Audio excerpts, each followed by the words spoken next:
Man, I surprised you guys this time, and I lied. I said that I wouldn't be doing a book review for 2 months, but I'm glad to have surprised you and pumped one out this month. Part of that might be because I didn't think I'd find the book nearly as interesting as I did, but I couldn't put it down. We're going to be covering The Road to Wigan Pier by George Orwell, the same author who wrote 1984, the book I've covered previously on this channel. And I'd always heard that George Orwell was a socialist, which really surprised me because of some of the content of his previous books. But this book really made me understand where he was coming from. Not that I agree. I'm in no way a socialist. But I think in order to disagree with something, it's important to have an understanding of it to begin with. George Orwell was actually a writer for a leftist book club in England, and they sent him on an assignment to kind of see how the lower classes lived. So that's what this book is all about. In Marxist language, you'd call these poorer classes the proletariat or the proles.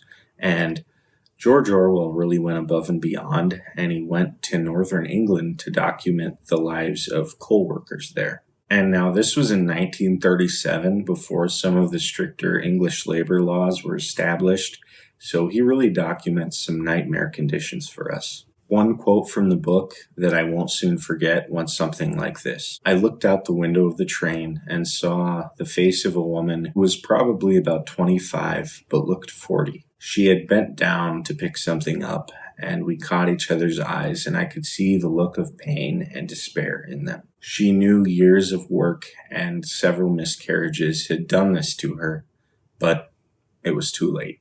She was trapped. This may not be an exact quotation, but it really tugs at the heartstrings. He described how these coal miners had to go deep underground, hunched over, sometimes for hours and unpaid, just to get down to the hot, muggy mines to work. And he talked about how the economy of the fat cats above ground fed basically on the lifeblood and suffering of the men underground.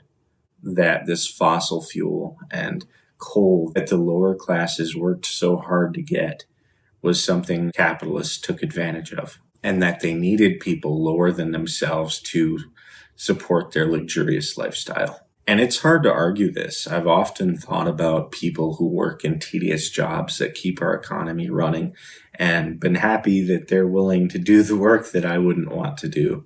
Another point that really resonated with me was the concept of a poor man's lifestyle. He not only went to work with the miners, but lived with them and their families, sometimes for several months, and documented the conditions that they lived in. He saw how some of these men worked unbelievably hard, only to return to an unkept and dirty home, usually in a bad part of town.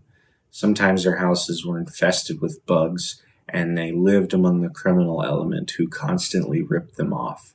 So George Orwell theorized that if a poorer man lived in a better house, knew better people, and had a crime-free area to live in, that he would be incentivized to keep his life that way. It really made me wonder about conditional government handouts where maybe the government would give somebody a nice house to live in as long as they were taking steps to better their lives. And classism is really a major theme in this book, and that's something I do want to cover later in this channel. And the idea is that the upper classes, or again in Marxist terminology, the bourgeoisie, profit from the pain and suffering of the lower classes in a capitalistic society. He argued that capitalism didn't seem to care about people, it only seemed to care about money. One modern example that popped into my head was when Elon Musk wanted to release a fleet of electronic semi-trucks, but was stopped by the US government because it would have put too many people out of work and would have lost big companies a lot of money. Or how big pharma tends to buy out and bully smaller competition, not because it's better for the health of the nation, but to keep competition limited and profit coming in. Or even the military-industrial complex, the idea that some people majorly profit on wars, All of these things are probably modern day examples that Mr. Orwell would use to point out that in a capitalistic society, there are certain people who profit off of power imbalances due to classism, whereas socialism, in its pure form, has the best interest of men at its heart. One thing I really enjoyed about the book was George Orwell's honesty.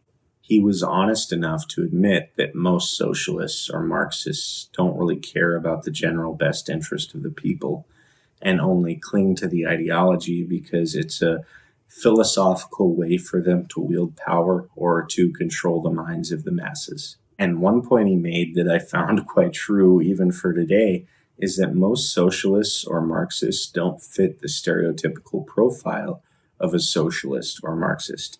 They're usually college educated, extremely rich, and are very upper class in everything they do and say, aside from politics.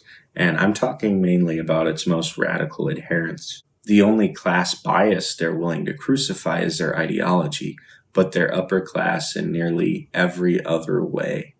And this just screams that they're hypocrites. But to be fair to George Orwell, he did say that judging socialism by its adherents is like judging a religion by the people who believe in it.